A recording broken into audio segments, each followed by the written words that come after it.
Dalang-dala na. Oh, so sulit na talaga, no? So bago sumabak si Philippine Looper Ferdinand de la Merced dito sa atin sa buong Pilipinas naglalakbay. So nag-prepare siya mga ilang taon. Ito kasi ang ginagawa kong Philippine Loop, yung 2 taon ng buhay ko nandito sa ginagawa kong Philippine Loop. 2024 natin nag-train ako 10 months. After ko nagsimula ako ng training ko, yung birthday ko March 15. Dari ka. 1919. Nag-training talaga ako dito. Birthday ko noon March 15.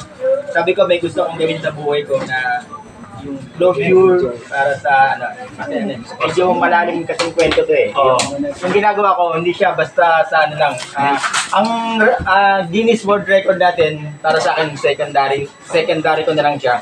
May malalim kasi akong kwento kaya ako ginawa to. Hinahanap ko yung Yun sana yung gusto ko itanong sa pangalawang pero parang hindi mo tuloy ko na, hinahanap ko bilang panganay na anak, masakit lumaki bilang isang anak na hindi mo nakilala yung ama mo. Yun. Parang tumitig yung balibo ko. Ito na yung huling hanap ko sa kanya. Kumbaga, ang nangyari kasi rito, lahat ng nakuha kong sa kanya na ano ba tawag dito? Lahat ng nakuha kong informasyon sa kanya. Ayun ang sinabuhay ko, buhat ng bata ako. Kung ano naging trabaho niya, yun din ginawa kong trabaho. Kung may ma-pick up ako na informasyon kung nasan siya, yun din ang ginawa ko, kaya natuto ako maging hiker. Kasi nabalikan ko sa kanya dati na kumabila siya. Kaya natuto akong mamundok. Masakit talaga yun, masakit talaga yung kwento ko.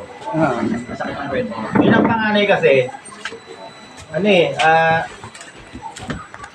ang hirap ng mga masyal ka, makikita mo buong pamilya. Mahirap yun. Bilang panganay, ramdam ko yun yung sakit na dapat buo, bakit hindi? Kasi kung buhay naman talaga siya, nagpakita na. Dapat nagpakita na siya. Kasi nung sinabing namatay na siya, ano pa lang ako noon, 8 years old. Tagal na, no? 8 years old pa lang ako doon. Nung huling kita namin, nakita ko naman siya. Ngayon, nung hinanap siya ng mga kapatid niya, hindi siya nakita. Tinanggap ng mga kapatid niya na wala na siya. Kaya doon sa museo namin sa Talavera, yung libingan ng mga de la Merced dyan sa Talavera, sa Nueva Ecija, binilagyan siya ng lapida. Doon ako nasaktan kasi para sa akin, buhay siya. Kasi nung 18 years old na ako, kasi nung 8 years old na ako, kinuha na kami ng namin sa mother side dito sa Quezon City. Diyan na kami tumira sa Quezon City, kinuha na kami. Ngayon, nung 18 na ako, bumalik ako ng Nueva Ecija sa fiesta. Nakapila ako noon sa isang Ferris wheel, gusto kong sumakay.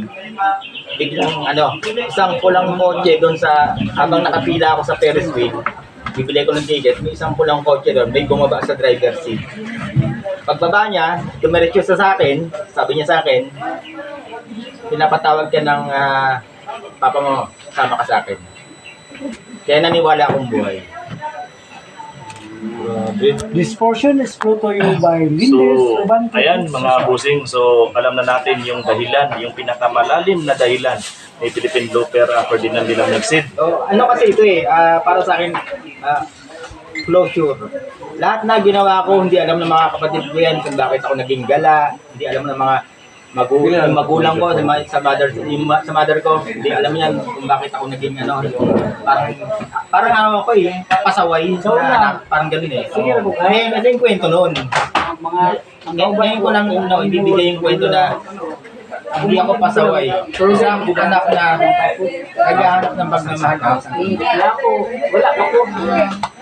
Sige, nasa lang kaya nga sabi ko, para libre na ito. sa sarili ko, ito na yung huling hanap ko. Huling bang Pilipinas. Kaya nga ano kung saan ako nag-end, umaasa ako kung saan ako nag-end ng target destination ko, umaasa ako na nandun siya. Kasi pag nag-post ako sa mga end destination ko, tulad nito, nasa Dipolog ako nag-end ng destination ko ngayon. Kung nandito siya, pinost ko naman ko nasa takong lugar Para mapuntahan niya. para mapuntahan niya. Pero pag natapos na to, yung loop ko, makabalik ako ng kilometer zero, doon ko parang tatanggapin yung closure niya na tatanggapin ko na. Wala ka na talaga. Hindi ko na tatanggapin. Ganun kalalim kasi yung pwede nito Ang ginasuot niya ang bag. Kaya sabi ko yung record. Yung pagkamakuyo pa kung sakay. Ko na lang hindi siya masyado pala sa akin, pero ang ano ko talaga rito yung closure para sa Nice kaya ito. medyo Asa man kada pinasugod niya po? masakit talaga. Nung nag-aaral ako dati, Ikaw nabaktas ng pagkalan. pag binabalitaan ako, kumakalas ako sa eskwelahan. Buhat grade 1, iba-ibang school ako. Hanggang makagraduate ako ng grade 6, buhat nung nag-high school ako, iba-ibang lugar pa rin ako, kahanap sa kanya. Kapag may nabalitaan ako, yun ang ginagawa ko. Kalas-kalas ako sa mga school. Tapos pupuntahan ko yung lugar kung saan ako may nabalitaan para sa kanya. So, Sir Ferdinand, ganito, ayon sa mga nahanap mo na informasyon, no? So, alam mo ba ang pangalan ng papa mo? Anong pangalan niya? Elpidio Guillermo de la Merced. So, ayun. So, kung sino man ang nakakakita sa video ngayon, so, ang pangalan ng ama. Gusto ko lang pumunta sa akin tao yung panahon na yun, yung sinabi niya sa akin na pinapatawag ka ng tatay mo. Ako yung bata na yun, ako yung teenager na yun na sinabihan mo nun. Tumatak sa akin yun. Kung buhay ka, sana madali naman akong hanapin. Nandiyan naman yung anak ko yung madali na ngayon hanapin kasi Facebook na. social media na. Nandiyan naman yung social media. Account naman. Ang pangalan ko rin, Ferdinand de la Merced. Message ka lang, kita tayo kahit nasan ka puntahan. Ano yan? Pakiulit yung name, sir. Middle name.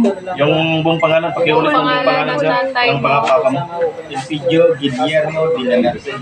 So, Elpidio Guillermo de la Merced. Yun po yung buong pangalan ng papa ni Philippine Looper Ferdinand de la Merced. So, kung sino man yung nakakilala kaya sa papa ni Philippine Looper, so pwede po siya o pwede po kayo makatulong sa kanya, no? Nahanapin o ipalam kay Philippine Looper Ferdinand de la Merced. May mga social media naman ngayon, may FB naman ngayon. Directly message lang kayo. Kasi alam naman natin, no? So narinig natin, nakita nyo yung yung pagmamahal na hinahanap niya sa kanyang ama. No, dahil Parang ang nangyari ngayon, kung hindi ko siya makita, nagkaroon na ako ng closure para sa puso mo. Pero nakita ko naman yung pagmamahal ng mga victim. yan, sulit talaga. Lalo na dito sa Mindanao. Sa Mindanao. Especially. Especially Mindanao. Sige, bye-bye kayo ng video. Meron ano ko na lang din, meron naman ako dinaanan sa Luzon na sumuporta rin sa akin. Batanes, Catanduanes, yung Kabikulan natin, Samar Leyte, tapos nagpasok ko ng Mindanao. Hindi ko naman nilalakad sa Luzon, pero nung nagsimula talaga ako, sobrang hirap din talaga. Layo na magaling sa alo, galing dire. Bago ako pumasok, what day one, ang Luzon natin,